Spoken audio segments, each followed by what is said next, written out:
Portaconte is a nice place with a big pool, and the kids were all splashing around and making friends in it while we adults watched from behind cocktails. We went over the different versions of the story, thinking it was like Rashomon.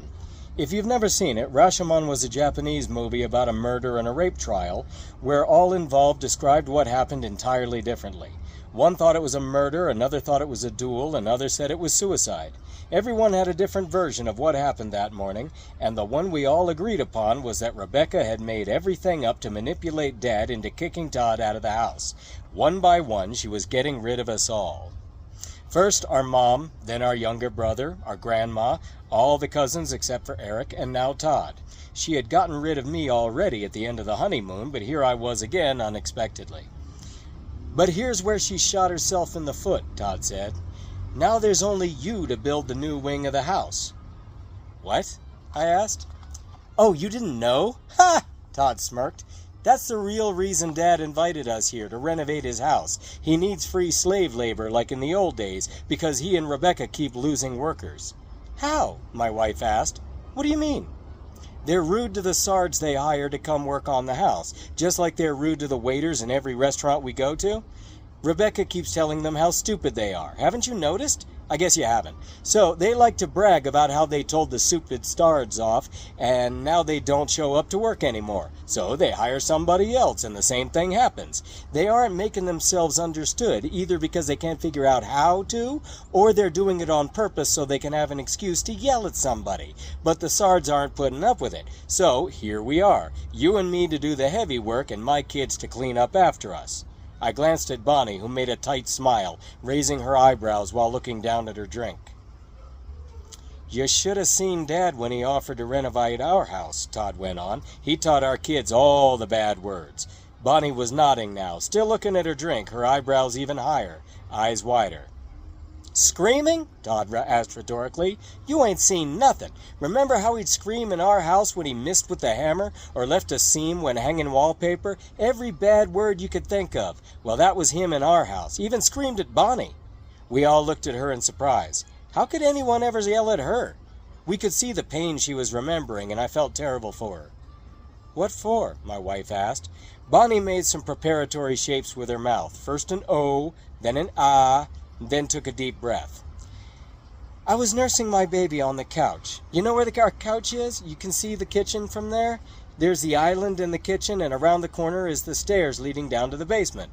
We nodded, prompting. "I had just gotten out of bed, was feeding my child, having a peaceful moment, you know, and along comes your dad up from the basement, walks past the island, and there was a pitcher there. Pitcher of something, lemonade? I don't even know what, but it was there with the handle turned outward on the island near the edge, and he catches the handle with his elbow and it falls over, spilling whatever all over the floor. Does he say whoops and clean it up? Does he say, 'Oh, sorry, Bonnie, for making a mess in your house'? No, he starts screaming at me from the kitchen, saying I'd left that there on purpose for him to walk into it and embarrass himself. And I'm just like..." She made a face I read as aghast. "I mean, I'm way over here, feeding my child. I'm not laying traps for him around the house." "Oh, I've heard all about you," my wife said. "Don't try to play Little Miss Innocent." "Huh?" "On our honeymoon, Rebecca was telling me all about the horrible things that you do, like when you dislocated your son's arm." "Oh, that!" Todd exclaimed, while Bonnie shook her head and covered her face in her hands. "You heard about that?" My wife nodded gravely. "Unfit mother." "Jesus," Bonnie said. "I can't believe she told you about that. I never knew how easy it is to dislocate a child's shoulder." "Yeah, I remember hearing about that," I said. Bonnie pantomimed reaching out for a low hand. "I was holding his hand, we were going somewhere, he got distracted by someone, and I said, 'Come on, Ethan,' and pop! I have no idea how it happened." My wife teased her some more. "Nope, don't lie. We heard the true story. You were abusing him like you abuse everybody, you savage." "Oh, yeah," I said. "What was it Beck said back in Mama's house? You were offended and she walked you to the door and came back all offended? You were leaving and she walked you to the door and came back all offended?" "What's this?" Bonnie asked. My wife resumed. "She came back into the kitchen while we were in the... what's it called? What do you call it in English?" "The breakfast room," I said. Right, we were in the breakfast room that you spend all day in but still call it the breakfast room. And she came back into the kitchen all upset that you'd been rude to her. When was I ever rude to her? Oh, listen to this. It's so silly. I thought no one believed her, but when I looked at your dad, and he was like a cartoon stupid that believes anything you tell him, she said she asked if your kids were going to call her kid Uncle Ronnie, and you got so mad you looked at her with, she mimed abject hatred. Are you serious? Bonnie asked. Yes, I think she did ask me that once, but I remember being like, And I didn't respond, just changed the subject, because I didn't know what to say. But she interpreted that as me being mad? No, I said. I don't think she did. I think she just pretended she did, to set the stage for future lies, preparing the groundwork. I was remembering Elizabeth, the way she would construct these complex lies, these entire worlds of fantasy that she would constantly tweak and update me with them so that I'd believe her when she needed to manipulate me later on. I saw her M.O. in Rebecca, only Elizabeth was less clumsy, more sophisticated. That sounds right, Todd said. Remember Dr. Moskowitz?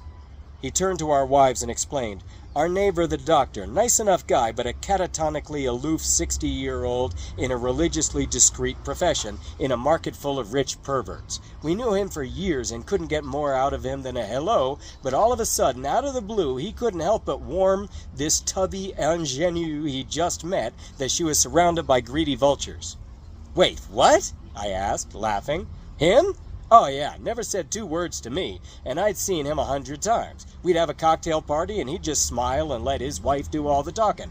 Our little brother was best friends with his son, and so he was over at their house all the time. Dude hardly ever spoke. But to Rebecca, he just decided to break character after all those years and confide in her that he was absolutely shocked by Cameron's avarice.